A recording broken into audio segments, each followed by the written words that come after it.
वर्णन मिलेगा। और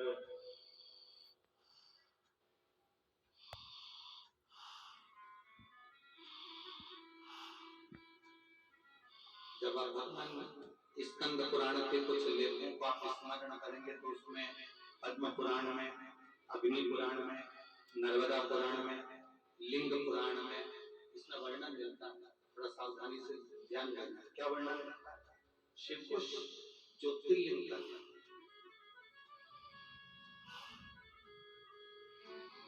अब किसी ने कहा कि गुरुजी उज्जैन में महाकाल है, उनको ज्योतिर्लिंग कहा।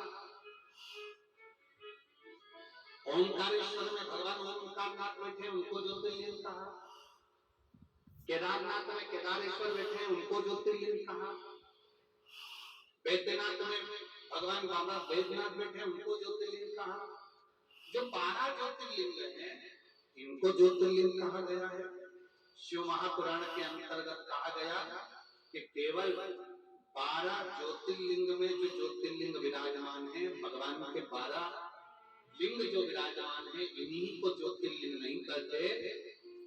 यहाँ तक शास्त्र कहता है किसी मंदिर में, शिवालय में, देवालय में, आपके घर में, आपके बनाए हुए पार्थिव लिंग में, उसमें भी ज्योति रहती है तो वो भी ज्योतिर्लिंग की गणना में। उसमें भी ज्योति रहती है, वो भी ज्योतिर्लिंग की गणना में।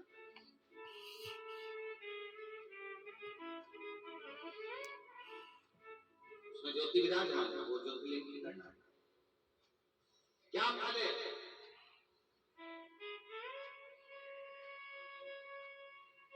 12 ज्योतिर्लिंग में जितने संसार के शिवालय हैं, शंकर के मंदिर हैं, जितने शिवालय शंकर के मंदिर पूरे संसार में हैं, इसमें सबसे ज्यादा महत्व तक किस बात किया जाए? कभी कभी शिव जी के मंदिर में गए हो? जम के तो बोले जरा जल चढ़ाया है। कभी शंकर जी के मंदिर में प्रदोष किया गया, प्रदोष काल की आरती शाम किया गया। शाम की आरती का मतलब यह है प्रदोष काल किया गया, मतलब वो रात्रि को एक आरती होती है, वो शयन आरती है, मतलब उस समय तो भगवान सोते। ये प्रदोष काल की जो आरती होती है ये किसी किसी मंदिर में होती है, किसी किसी मंदिर। जैसे हमारे यहाँ सीहोर में कुबेरेश्वर धाम पर प्रदोष काल की आरती होती है शाम को। किसी किसी के स्थान पर प्रदोष काल की आरती का दर्शन होता है, कहीं नहीं तो ज्यादातर रात्रि में लोगों को आरती होती है, सुबह होती है, गौर की हो जाती है, कांकड़ हो जाती है, अस्मारती हो जाती है, ये सब होती है। पर प्रदोष काल कभी मौका लग जाए जिंदगी में, एक बार कभी ऐसा योग लग जाए तो शिव जी के मंदिर में चाहे वो भस्म आरती हो, कांकड़ आरती हो, मंगला आरती हो, राजभोग आरती हो, दोपहर की कोई आरती हो, प्रदोष काल की आरती हो, शयन आरती हो, शिवालय में कभी मौका लगे, महीने 2 महीने में, 3 महीने में, हफ्ते में 1 बार 2 बार ऐसे नियम बनाओ कि मुझे अपने आसपास के शिवालय में, शंकर के मंदिर में जाकर मुझे भगवान शंकर की आरती का दर्शन करना है। उस दर्शन का क्या फल होता है? तो शिव महापुराण की कथा कहती है जब हम भगवान शंकर की आरती उतरते समय, आरती जब ऊपर की ओर जाती है, उस आरती के ज्योत का जब हम दर्शन करते हैं तो वो दर्शन मात्र से हमें 1000 कपिला गाय के दान का फल प्राप्त,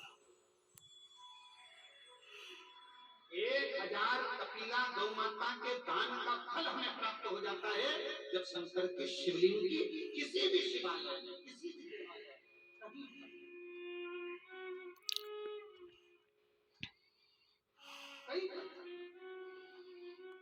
आरती का क्रम थोड़ा ध्यान दीजिएगा, बहुत बहुत ध्यान देने वाला विषय है।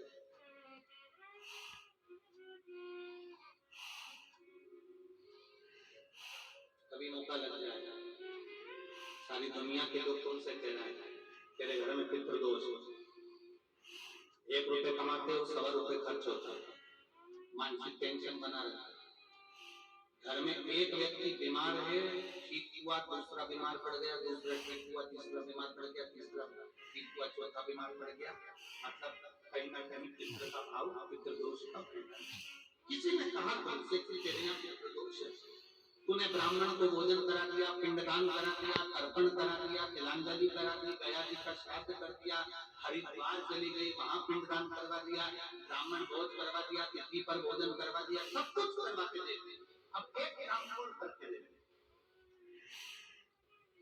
एक काम और करके देखो, जब तुम घर में भगवान शंकर की आरती, तुम्हारे घर में शंकर जी का शिवलिंग है, भले काय का भी हो, छोटा सा, भले श्रीयोर का कंकड़ करो, नर्मदा का कंकड़ हो, चाहे शंकर पार्वत के हो, पीतल के हो, स्टील के हो, लकड़ी के हो, जिसके भी हो, लोहे के हो, पाषाण के हो, जिसके भी हो, शंकर का शिवलिंग अगर हमारे घर में है और आप रोज प्रतिदिन भगवान की आरती करते हो प्रतिदिन, और आपको लग रहा है कि मेरे यहाँ तकलीफ चल रही है, ये नहीं हो रही, लगभग 1.5 महीना आप कम से कम 45 दिन, 1.5 महीने के करीब में सब प्रयास करना कि भगवान की आरती, शंकर भगवान के शिवलिंग की आरती करने के बाद उस दिए को भगवान के सामने मत रखो, उस दिए को उठाकर जहाँ तुम पानी का मटका रखते हो, हंडा रखते हो, जिससे तुम पानी पीते हो, तुम्हारे रसोई घर में जो पानी का मटका, हंडा, बाल्टी, आरओ का पानी जिस मटके में गिरता है, हंडे में गिरता है, जिसको हमारे पितरों का स्थान करते हैं, उस स्थान पर, उस मटके के पास, उस हंडे के पास, उस बाल्टी के पास, जहाँ रसोई घर में पानी रखते हो, उस रसोई घर में पानी क्या रखते हो, उसके पास में उस दिए को भगवान के सामने नहीं रखना, आरती उतारने के बाद उस दिए को ले जाके सीधे हरिंडे के पास में, उस हंडे के पास में, मटके के पास में उसको रखो। केवल 1.5 महीना कर देखो, 1.5 महीने के बाद तुम्हें मालूम पड़ेगा कि हम वापिस इस उन्नति की सीढ़ी पर चलना प्रारंभ कर दिए, हमें फल मिलना है। अब तुम्हें ना कहीं जाना है, ना कहीं आना है, ना कोई खर्चा है। खर्चा है क्या? ईमानदारी से बोलो, कोई तुम्हारा लाख रुपया लग गया, रोज आरती करते हो, रोज आरती, बस आरती का नियम बना लो कि हमको पितृदोष किसी ने बोला है, हमारे घर में अशांति है, पितृदोष है, कोई कह रहा है कि तुम्हारे घर में पितृदोष है, हमने सब कुछ करके देख लिया, अब हमें ये करना है कि महादेव की आरती जब होती है उसकी ज्योत का दर्शन करने पर 1000 कपिला गाय के दान का पुण्य मिलता है। तो ये पुण्य हम हमारे पितरों को देते हैं, जिससे उनकी मुक्ति हो जाए और हमें आशीर्वाद मिले। उस दिए को नीचे नहीं रखना, आरती उतारने के बाद आरती पूरी हो जाए तब उस दिए को ले जाकर जब आप ले जाकर उसको रखें, तब उस स्थान पर रखें जहाँ पितरों का